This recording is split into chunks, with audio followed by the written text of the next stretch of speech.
Welcome to Free Your Mind Reviews. This is Chris Johnson with a review of Jexi. There's not really much to say about this movie. Jexi's about this uh, closed off, weirdly non-introverted introvert who's obsessed with phones and obsessed with technology, and he gets this new phone that's an AI, and the AI starts doing some drastic things in order to improve his life. Let's just leave it at that. Let's just say that. You know, there are funny bits in this movie, but it's a very weird movie. It's an hour and 24 minutes, yet feels too long. Because I feel like the synopsis would have been cool for a short film. But for a feature-length film, it feels stretched out. Even at an hour and 24 minutes, 84 minutes! Yet it feels stretched out. That's crazy. Yet it felt like 2 hours. That's crazy. The lead character, he teeters on annoying a lot of the time. In fact, most of the characters teeter on annoying. For the exception of Rose Byrne's voice work as Jexi. Love Rose Byrne. She's great in everything. They don't even, they didn't even establish that an artificial intelligent phone like that exists. And they try to play it off like, oh, we've had Siri, we've had Alexa, now we have Jexi. Jexi wasn't like those things. Jexi was freaking Hal from 2001, and Scarlett Johansson's OS and her had a demon baby. And there's nothing in this movie that established that type of advanced operating system for a phone existed. It just came out of nowhere. Like, here's my new phone, and then all of a sudden, the phone started speaking like it was a G. Like, I was like, what was this? They did not do a good job of establishing that. What they could have done was like do a bit where he's at the store, his phone is gone, he needs a new phone, and instead of the kind of what time wasting jokes that they were doing in that scene, spoken by somebody who why are you working in this phone store if you hate technology so dang much? Get out of here. But they could have taken the time to establish this is a new phone now. This is with this crazy operating system. It's almost like you're talking to a human being.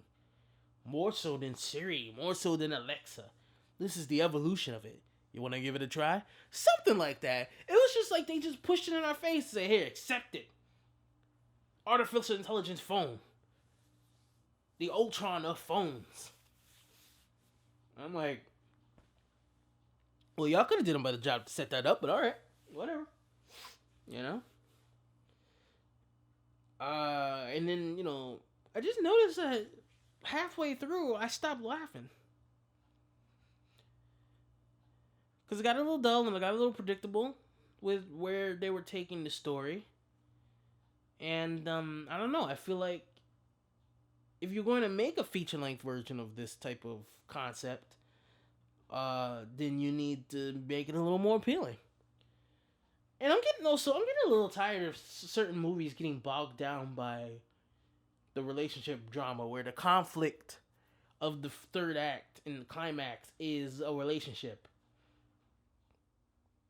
And the guy or the girl has to give up something in order to make the relationship work, or they have to realize an error of their ways, even if the other person did something that honestly is messed up and inconsiderate. This is an entirely different film, but Danny Boyle's Yesterday was bogged down for me by the fact, not that he was taking Beatles song music, but that he was finally getting success and doing what he wanted to do, but then the girl problems got in the way. Now you're this big rock star, and I'm like, well, you wanted him to be this big rock star. What happened? Now he's got to give that up so he can have you. You could have gotten him that whole dang time, but you just stood there. Now he's the success that you say you wanted him to be, and now it's either me or the career. Like, I hate stuff like that. I hate, getting bogged down by something that I'm not here for when it comes to the movie. And Jexi has a romance and the girl is absolutely adorable, but at the same time, I wasn't here for that. I was here for the craziness of this phone. And it's just, I don't know, from a movie that was from the writers of the first Hangover and the Bad Moms films, the writers who ended up directing Bad Moms. I don't know. I expected you expect something a little bit more focused, a little more explorative with its plot. So that's just how I felt about Jexy. I mean, I didn't hate it, but it was like, this is whatever. It's a whatever movie.